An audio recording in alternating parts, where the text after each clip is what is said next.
প্রিয় দর্শক, এই বিশেষ এপিসোডে আপনাদের স্বাগত জানাচ্ছি।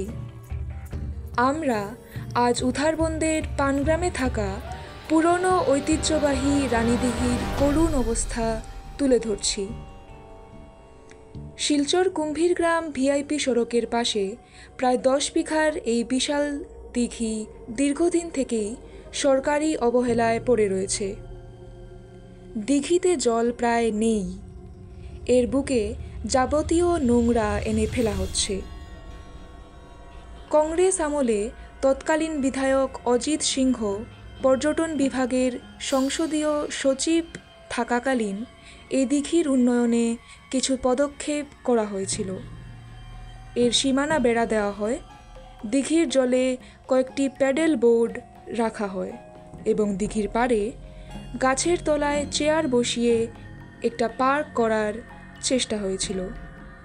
কিন্তু অজিত ক্ষমতায় থাকাকালীনই দিঘিকে পার্ক করার সম্ভব হয়ে ওঠেনি একটি অসাধু মহলের জন্য। সরকারি বরাদ্দ যথাযথ ব্যয় হয়নি, কেউ টাকা পয়সার হিসেব রাখেনি। পরবর্তীতে 2016 সালে রাজ্যে বিজেপি ক্ষমতায় আসার পর মিহিরকান্তি সোম বিধায়ক হওয়ার পর মনে করা হয়েছিল যে এবার হয়তো রানীদিঘির উন্নয়নে কোনো বিশেষ ব্যবস্থা নেওয়া হবে।